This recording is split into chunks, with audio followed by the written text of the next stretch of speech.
Un remaniement qui se déroule en tout cas dans un contexte évidemment particulier, un contexte sécuritaire particulier avec cette menace d'attentat qui est permanente sur la France et on l'a encore vu cet après-midi du côté des Champs-Élysées. Un fourgon de gendarmerie a été percuté par une voiture et le parquet antiterroriste a été saisi. L'auteur de cette attaque a été abattu et on a retrouvé des armes dans son véhicule, également des bonbonnes de gaz. Cécile Bartoli est sur place. Les investigations sont-elles en train de se poursuivre, Cécile? Oui, ça se poursuit actuellement.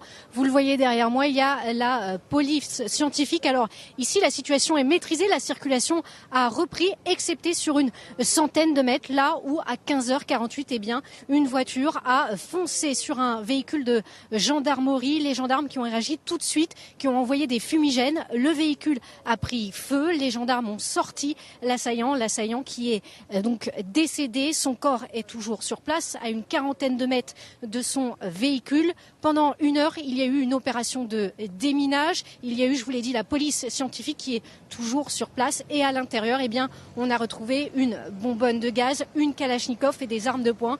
Tout laisse donc à penser qu'il s'agirait d'une attaque terroriste. Merci beaucoup Cécile Bartoli avec les images que vous découvrez ici en direct. Plusieurs invités nous ont rejoints. Le député Les Républicains Damien Abad, réélu dans la 5e circonscription de l'Ain, également Chem Sakrouf, expert en renseignement, et Roger Marion, qui est l'ancien patron de l'antiterrorisme. D'abord, un mot politique, si vous le voulez bien, Damien Abad. Vous avez été réélu, vous avez résisté à la vague En Marche, à la déferlante. Qu'est-ce qui explique votre résistance, d'après vous? Vous avez gagné avec 2 tiers des électeurs environ. Oui, 67% des voix. Plusieurs choses. D'abord, l'ancrage territorial. Ensuite, la volonté de renouvellement de la vie politique française. Et puis, je crois, la ligne politique. J'ai dit que je voulais être un député à la fois constructif et vigilant par rapport à cette nouvelle majorité. Je pense qu'il faut être constructif dans l'intérêt de la France et des territoires et en même temps vigilant pour ne pas trahir nos convictions et ce qu'est la droite et participer à la refondation de la droite. Est-ce que vous êtes constructif notamment sur le projet de loi antiterroriste qui sera présenté après-demain par Gérard Collomb? Oui, bien entendu, on l'a déjà été d'ailleurs sous le mandat précédent, sous le quinquennat de François Hollande. Je crois que les sujets comme le terrorisme doivent être des sujets qui doivent nous rassembler et qui méritent autre chose que la politique politicienne. Il s'agit simplement d'avoir un arsenal juridique et répressif suffisamment important pour faire face à cette menace. Que peut-on faire de plus que ce qui existe déjà? Écoutez, d'abord, il a fallu prolonger l'état d'urgence. Ensuite, il faudra renforcer le service de renseignement, on le sait, territorial. C'est une volonté notamment d'Emmanuel Macron.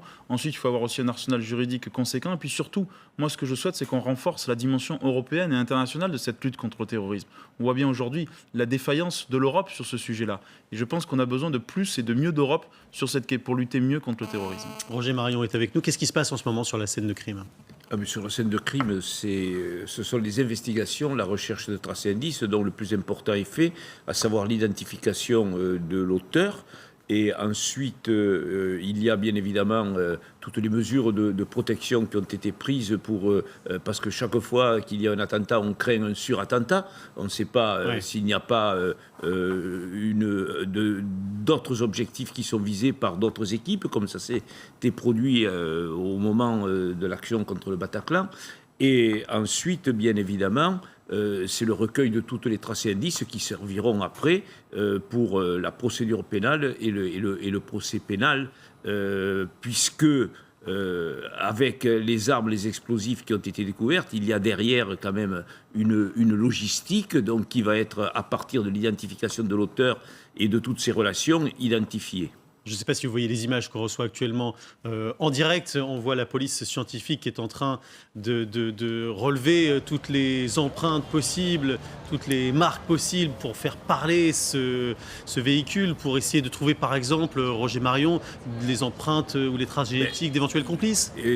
Ce véhicule, il se l'est bien procuré, comme les armes et les explosifs, dont dessus il peut y avoir des traces papillaires ou des empreintes ADN. Oui. Et donc à partir de ce moment-là, c'est tout le réseau, toute la logistique qui est autour de cet activiste qui doit être identifié à partir du moment où lui-même, quant à lui, l'action publique est éteinte à son endroit. puisqu'il a été abattu et qu'il est décédé. Le ministère de l'Intérieur l'a confirmé tout à l'heure, Chem Sakrouf. On a retrouvé sa carte d'identité, semble-t-il, dans le véhicule, ce qui semble être une sorte de signature désormais chez les terroristes. On l'avait déjà vu pour les frères Kouachi, par exemple, et puis dans d'autres actions. C'est une marque qu'ils veulent laisser, ils veulent signer leur acte. Oui, tout à fait. On peut se poser la question. Est-ce que c'est pour le besoin d'identification, de prouver que c'est bien eux? Oui. Peut-être qu'après, on peut avoir une vidéo qui va expliquer son geste, donc pour pouvoir être sûr qu'on l'identifie concrètement. Maintenant, il y a vraiment une volonté d'être identifié. Tout à fait. Et au départ, ça avait choqué. On se disait, c'est bizarre qu'on laisse sa trace d'identité, mais en même pour temps... les frères Kouachi, on avait été très surpris. Oui. Et maintenant, on sait qu'ils cherchent la mort. Oui. Moi, ce qui m'étonne, c'est qu'on a quand même un individu armé qui vient s'encastrer sur un véhicule de la gendarmerie nationale, sur une place très surveillée, et c'est la deuxième fois.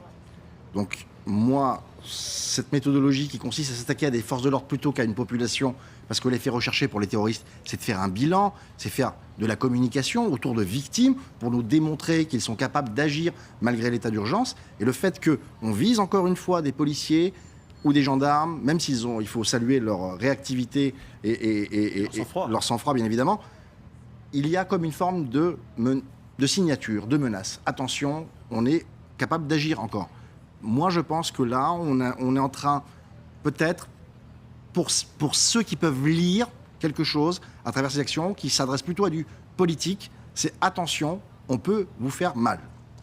Donc c'est un avertissement. Moi, je pense que c'est un message adressé à notre pouvoir politique, pour des raisons peut-être que nous ne maîtrisons pas, peut-être que le pouvoir politique, lui, le comprendra. On a quand même un individu bourré d'armes, avec de l'explosif, qui va s'encastrer dans un véhicule de gendarme, alors qu'il aurait pu, sur le plan tactique, sur le plan du bilan, créer le chaos. Et il ne l'a pas fait.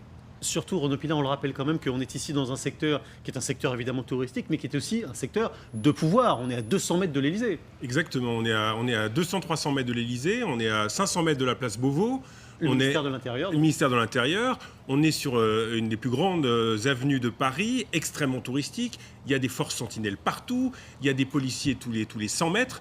Donc on est vraiment, je dirais, pour rejoindre ce qui vient d'être dit, dans une logique suicidaire, une logique complexe. Je parle sous votre contrôle, mais une voiture qui vient s'encastrer dans un fourgon de gendarmerie qui donc est protégé, donc sans faire vraiment de victimes.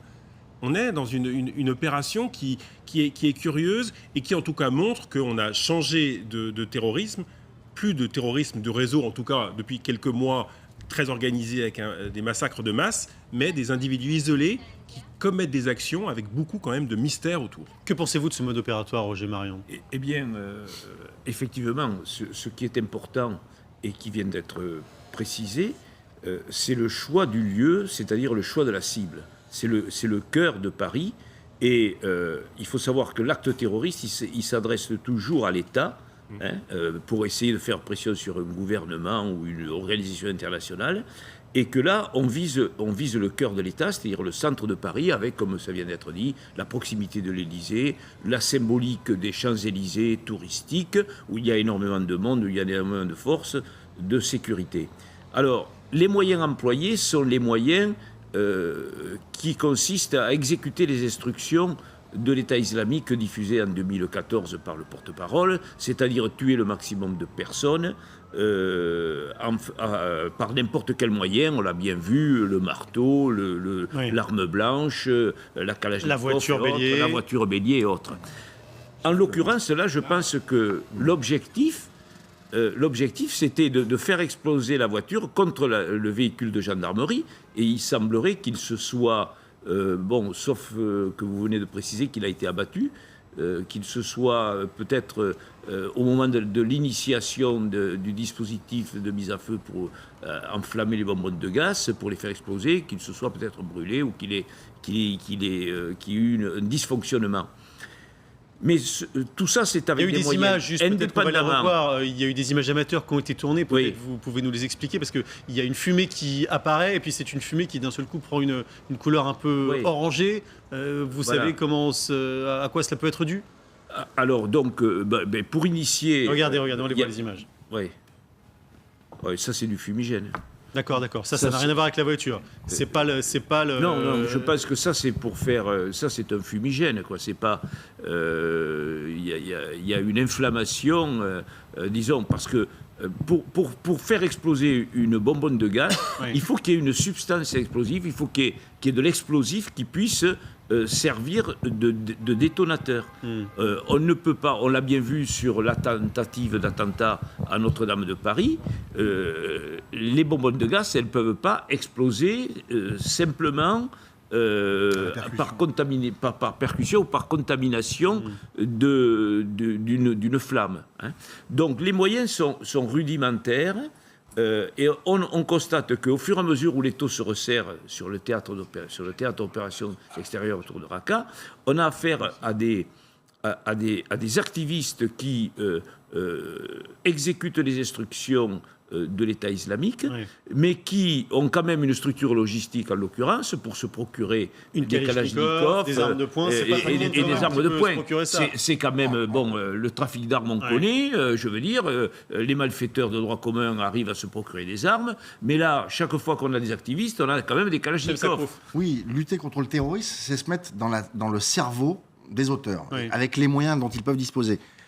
Mettons-nous 2 secondes dans la tête de cet individu qui est sur la place la plus connue du monde, avec de l'armement, de la Kalachnikov, et qui, plutôt que rentrer dans un magasin et commettre un massacre, vise un véhicule de gendarmerie qui est beaucoup plus, solide que son propre véhicule, sans explosifs déclenchés et sans pouvoir se servir de son arme. Oui. Quel est l'effet recherché? Pour moi, tout en étant prudent, bien évidemment, l'enquête est en cours, il y a une forme de message passé à ceux qui... Ce que vous insinuez, c'est qu'il y aurait comme des négociations en cours, et pour faire un petit peu pression sur l'État dont C'est c'est en train de se peut-être discuter, la on posture montre qu'on est que capable d'agir.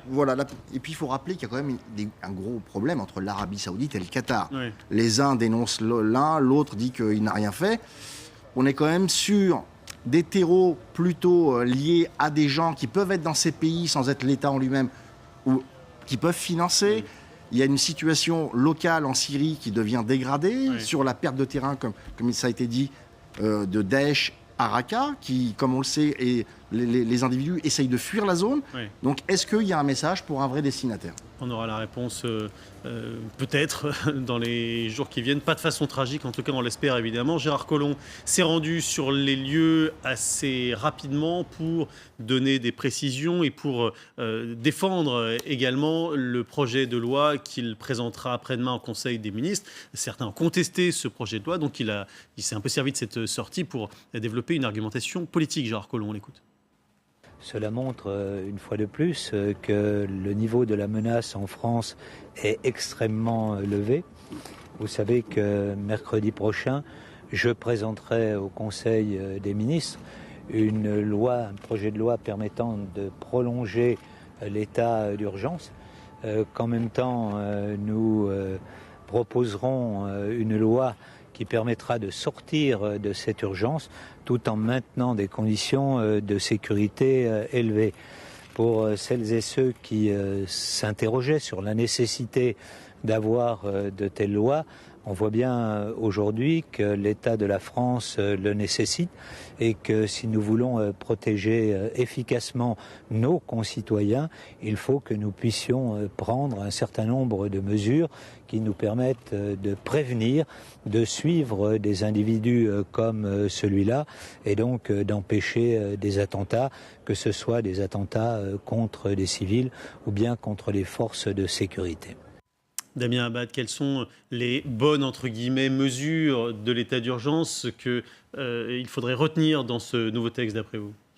Non, mais l'état d'urgence permet davantage de perquisitions administratives. L'état d'urgence donne davantage de moyens d'investigation et c'est une bonne chose. On voit bien que la menace terroriste, elle est partout, elle est globale, elle évolue également. On peut avoir effectivement des attaques qui visent aussi davantage la police que la population en tant que telle. Elle est liée aussi à un contexte international, vous l'avez rappelé, sur des difficultés et des conflits que nous avons en Arabie Saoudite ou ailleurs. Mais au-delà de ça, nous attendons qu'on rentre dans les vrais sujets de fond à l'Assemblée nationale. La question des fichiers S, par exemple, c'est une question centrale. On en fait quoi, alors ? Et on peut pas, en tout cas, on peut pas éluder cette question-là. Il ne faut pas que dans ce projet de loi, il y ait des sujets qui soient des sujets tabous. La question de la déchéance de nationalité, la question des fichiers S, la question du renseignement, la question de l'arsenal juridique, la question européenne, est centrale. Et donc, moi, ce que je souhaite, c'est qu'on ait un vrai débat à l'Assemblée nationale, un vrai projet de loi. Mais que défendez-vous sur les fichiers S, par exemple? Il faut les enfermer tous ou il faut les mettre sous surveillance permanente, c'est-à-dire avec 20 agents sur chaque fichier S? On sait très bien que les situations de centres d'enfermement et autres sont difficilement réalisables en tant que telles, mais il faut déjà pouvoir les identifier, il faut déjà pouvoir les isoler et puis trouver les cas qui sont les plus graves, entre guillemets, et qui nous permettent soit une expulsion, soit en tout cas un enfermement. Mais on ne peut pas continuer comme ça à laisser, entre guillemets, se balader dans la nature des personnes de ce niveau de dangerosité. Et nous avions déposé au groupe républicain un certain nombre d'amendements dans ce sens-là. Je pense que nous allons les redéposer et je souhaite que là-dessus, on puisse trouver une majorité d'idées à l'Assemblée nationale pour renforcer la sécurité des Français. On sait, Renaud Pilat, si ce texte va loin ou pas? On n'a pas encore toute la précision du texte, mais pour rebondir sur ce que dit Damien Abad, il faut voir que l'élection présidentielle nous a privés de ce débat. Il y a eu les affaires, on n'a pas eu de débat face aux Français, face à l'opinion sur cette nouvelle état de guerre asymétrique dans lequel on est. Vous vous souvenez, pendant la primaire de la droite, Nicolas Sarkozy avait fait beaucoup de bruit avec cette proposition d'enfermer préventivement tous les fichiers S. À l'époque, Fillon et Juppé étaient contre. Bon, enfin, au moins, Nicolas Sarkozy et les sarkozystes avaient ouvert ce débat. Est-ce qu'il faut continuer effectivement à ne pas traiter certains problèmes? Je pense qu'à cette occasion-là, effectivement, il faut peut-être aller un peu plus loin, puisque ça fait des mois que nous n'avons pas parlé de ces sujets-là et qu'il y a peut-être des points à apporter dans le projet de loi. Y a-t-il, Roger Marion, de nouvelles mesures législatives que vous appelez de vos voeux? Mais, il faut bien distinguer ce que sont les pouvoirs de police que donne l'état d'urgence à l'autorité administrative, de l'arsenal juridique qui est placé sous le contrôle de l'autorité judiciaire. Or, la prorogation de l'état d'urgence, c'est tout simplement des mesures qui existaient antérieurement à une époque fort ancienne de la Cour de sûreté de l'État et des atteintes à la sûreté de l'État, qui est le fondement de notre dispositif judiciaire antiterroriste, n'est-ce pas? Donc il faut bien faire la césure entre les pouvoirs qu'on peut donner dans le cadre de l'état d'urgence, mais ça ne peut pas durer éternellement, l'état d'urgence. Donc il faut trouver un cadre administratif sous le contrôle du juge administratif et non point du juge judiciaire, qui donne ses prérogatives à la police, avec ensuite, bien évidemment, le passage du relais à l'autorité judiciaire. C'est ce qui était le cas auparavant, lorsque les préfets avaient des pouvoirs de police judiciaire prévus à l'article 30 du Code de procédure pénale. James Sakouf. Moi, je pense qu'il n'y a pas une réponse juridique qui va tout solutionner, il n'y a pas une réponse politique qui peut tout solutionner. Maintenant, c'est qu'on a des gens qui sont sous emprise idéologique, sectaire, qui ont l'intention de passer à l'acte pour une situation géopolitique à l'international. Maintenant, on sait qu'à la fin de l'élection présidentielle de François Hollande, tout a été figé. Avons-nous pris acte que ces individus, pour comprendre leur méthodologie, il va falloir les infiltrer, il va falloir recruter des gens, ce qu'on appelle les ethnodiférenciés, qui sont en mesure de faire peur à ces groupuscules, de les infiltrer pour pouvoir avoir du renseignement pertinent, plutôt que de mettre des bougies après. Qu'est-ce qu'on a fait pour la sécurité privée entre avant les attentats et après les attentats? Ont-ils été formés à la détection des signaux faibles, à comment se comporter lorsqu'ils sont en responsabilité dans des lieux qui reçoivent du public pour protéger nos concitoyens? Qu'est-ce qu'on fait pour les gens qui sont fichés S pour terrorisme et qui représentent une vraie menace? Doit-on attendre qu'ils passent à l'acte pour pouvoir dire ensuite là on peut les neutraliser ou les mettre sous contrainte? Donc ça dépend du politique. Et le politique, il doit faire son travail pour s'adapter à la menace. Et malheureusement, la solution n'est pas unique dans un camp ou dans l'autre, et on doit légiférer. Mais là, c'est le débat entre où placer le curseur entre droit, justice, liberté individuelle, sécurité de la population. Et c'est là-dessus que vous, députés, et l'exécutif va devoir s'exprimer. C'est vrai qu'on n'a pas entendu le président parler de ça. C'est un débat en France, c'est un débat aussi en Angleterre, enfin en Grande-Bretagne. On a entendu Theresa May dire s'il faut rogner un peu sur nos libertés, après ce qui s'est passé à Londres, eh bien nous le ferons. On peut penser que ce débat va effectivement être porté à partir de mercredi également en France. Merci beaucoup, messieurs. Le Grand Soir se poursuit. Rebecca Fitoussi, le journal à suivre.